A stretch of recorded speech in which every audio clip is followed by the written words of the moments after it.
Good morning, and welcome to the What's After Mindfulness Urban Retreat.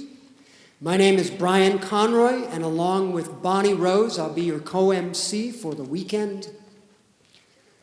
Each of us was drawn here today to this place in beautiful downtown Berkeley by mindfulness, and for that we should all be congratulated. To the here and now. We're doing our best to focus our awareness on the present moment. But where do we go from here? Is there an app we can use?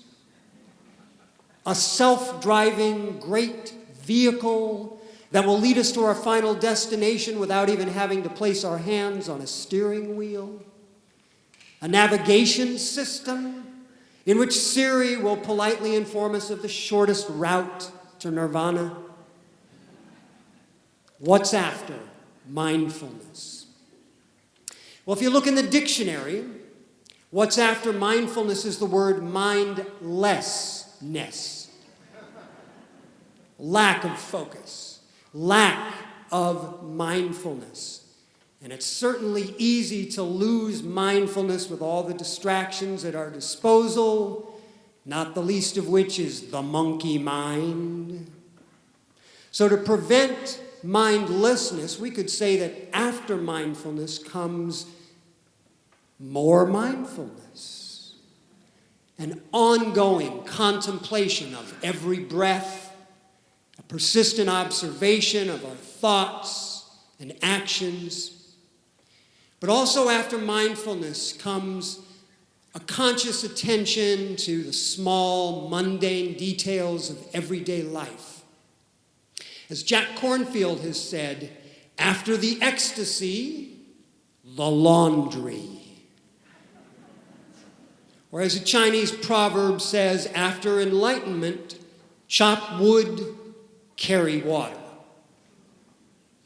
And as a great sage whose name I have forgotten, once told us, after achieving oneness, move on to two-ness. Over the next 2 days, our speakers and panelists will address the question of what's after mindfulness from multiple perspectives. Social justice, gender, culture, business, education, science, ethics, personal practice, and what the sutras tell us. So we're honored and we're grateful for your presence here today, and we hope to make these next 2 days as meaningful as possible for you, so that by the end of Sunday, each of us has our own practical answer to the question, what's after mindfulness? So welcome, and let's get started. I'd like to remind folks to avoid video recording during the weekend, please. To introduce our keynote speaker, it is my privilege to introduce a woman who gave up a lucrative career as a high-tech entrepreneur to pursue the teaching of mindfulness. Please welcome Angie Shu.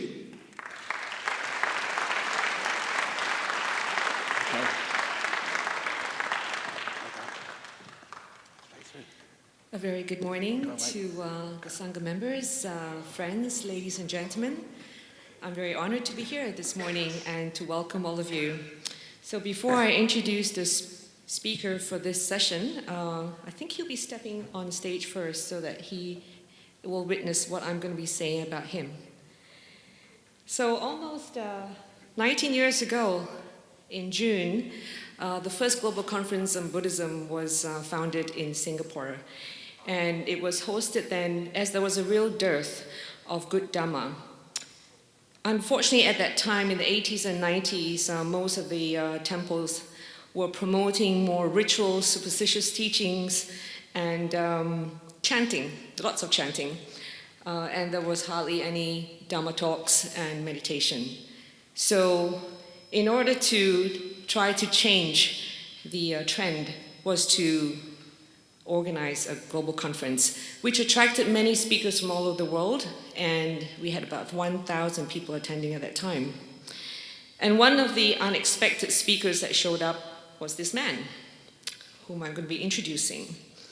And it was quite a fresh gust of air, as at that time, many of the monks that we were seeing around were driving fancy cars, flashing their credit cards, wearing ostentatious watches. And here comes a poor-looking monk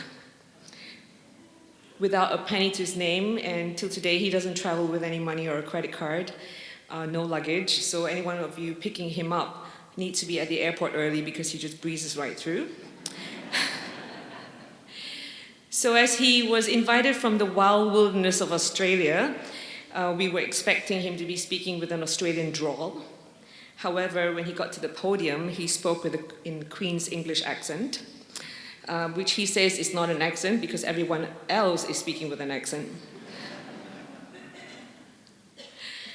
So when he got on stage, he also put everybody into stitches. That was most unusual because there were many Dhamma talks that many people attended. We usually end up in horizontal jhana. Whereas we thought he was watching a comedy show when we were listening to his Dhamma talks. But it was most skillful, as every time we open our mouth, he pops a Dhamma pill into our system. So when he was a student, he earned his place in Cambridge. His parents are very poor, so there was no way they could have bribed him to get into Cambridge. And so he read and graduated with a bachelor's degree in theoretical physics and went on to teach in the school. And he says that anyone who goes into teaching would eventually want to give it up to be a monk or a nun because it's that hard to be teaching young students. So he packed up and decided to go to Bangkok to search for a teacher and to become ordained. And he thought that, as this is written in his own biography, that he thought that in a few years he'll be enlightened and then he'll get back on the plane and go home to England. So either he has not become enlightened or he has changed his mind about going back to England. So we'll find out perhaps soon. And he was then sent to Perth to found the monastery there, which is called Bodhiana Monastery, with another monk, Ajahn Jagaro at that time. So Ajahn Brahm was the quiet, meek assistant to the abbot. If you ever heard his Dhamma talks in the early days, you would also be asleep. So people do change, as we can see, both in terms of size and the ability to speak. What's nice about Ajahn Brahm when he became an abbot, which was accidental, and he took on giving Dhamma talks, he doesn't actually travel around with any pomp, which is really good for a pommie. Those of you know the term, Australians call the British pommies. We call them colonials. So he's a very unassuming monk, which is really nice to hang out with. He doesn't have any of these grandeur things that he needs to be pampered with, which I remember saying to him, I hope you will never be treated like a royalty. And even though he's British, he is not treated like a royalty at all. So now I'm very delighted that having become the abbot, he has since gone around the world teaching, and this is thanks to YouTube. He has become a YouTube Dhamma celebrity, which he denies, and it has been a great blessing to have him in our life to shed the Dhamma wisdom in the era that much of the teachings is much needed for harmony and peace. So now please join me, and I'm very honored to be introducing this very special person, Ajahn Brahm. Very good.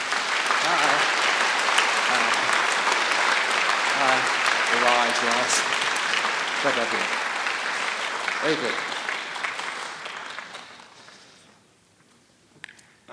Very good.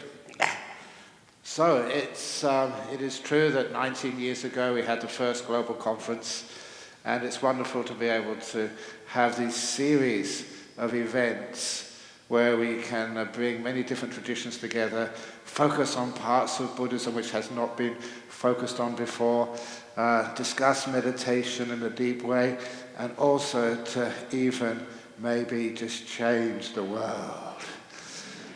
That almost happened some years ago because I had one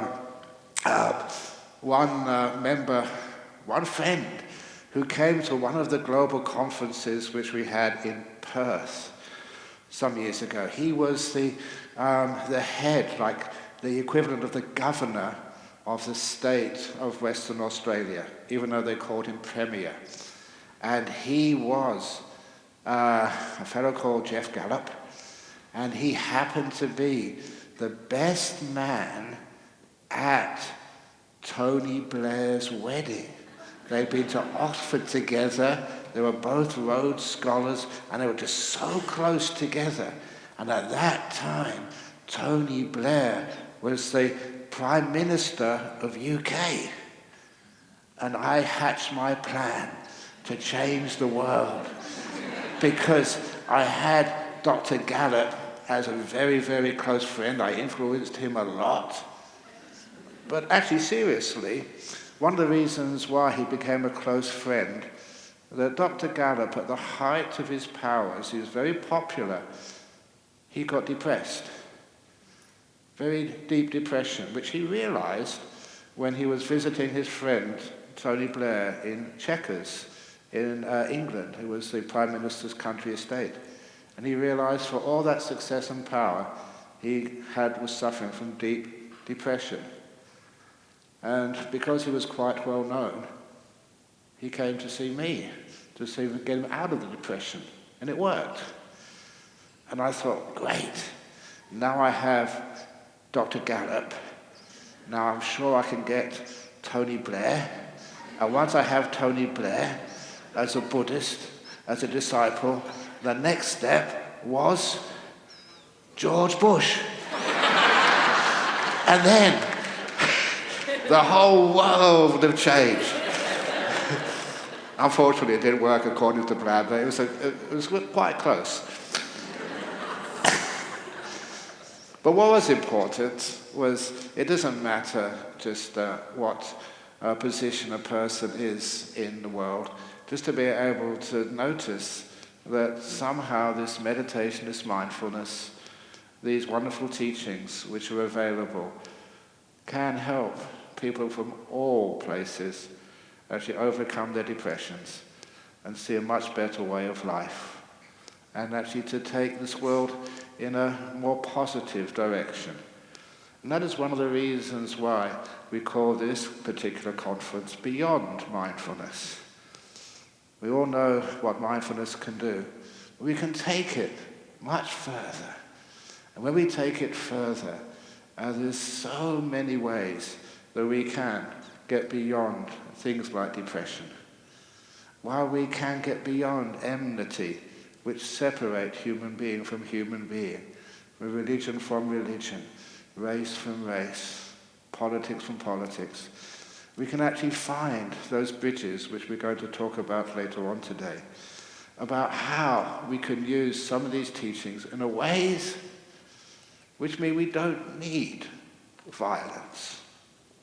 We don't need revenge. As somebody was reminding me, one of their favorite sayings, which apparently I said, was, we don't need revenge in this world. Why seek revenge when we believe in karma? Because karma will get the bastards anyway.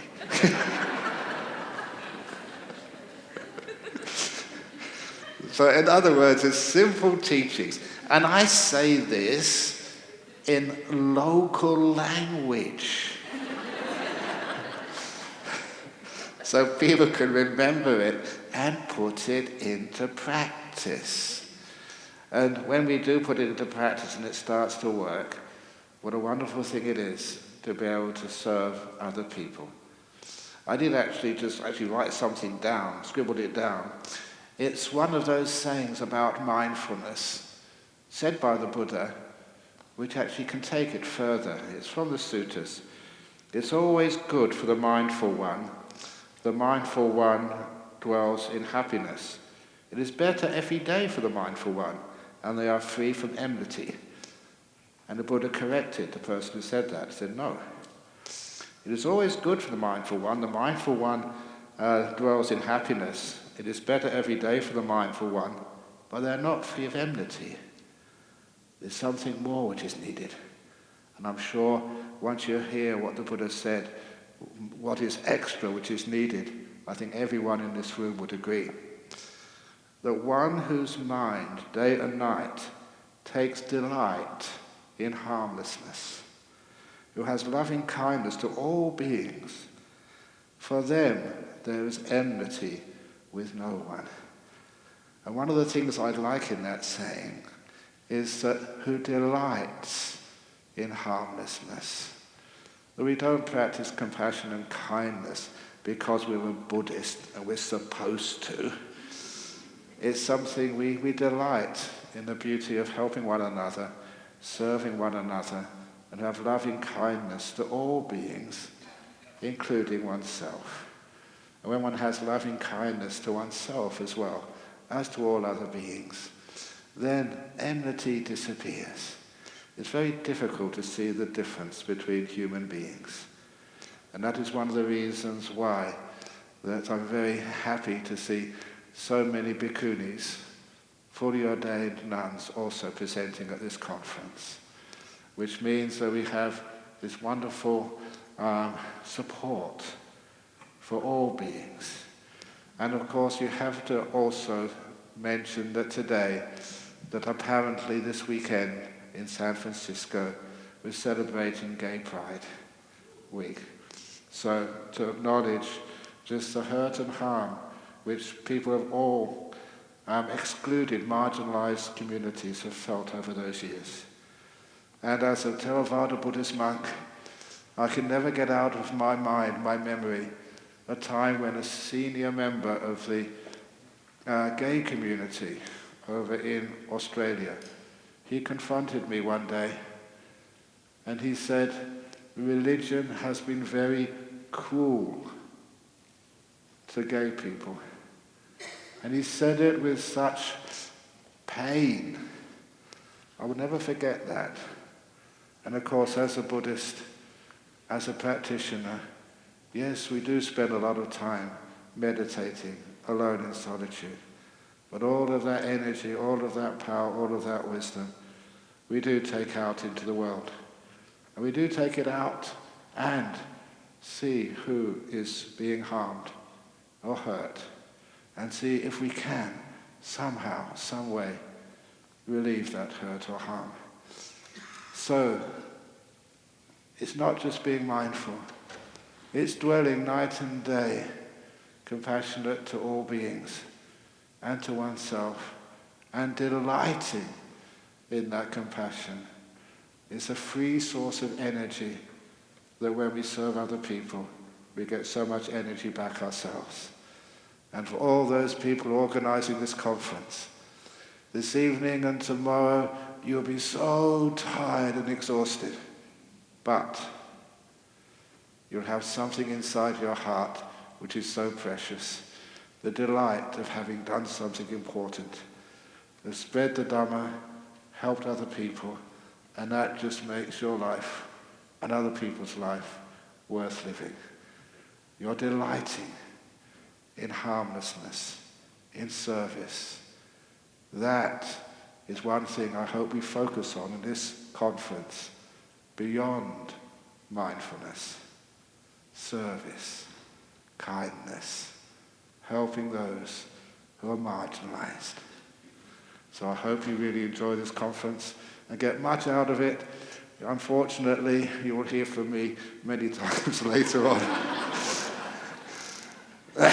So I will finish off now with the next speakers coming up. And I'm not sure if I went over time or under time or in time, but as a Buddhist monk, we are beyond time. Thank you very much.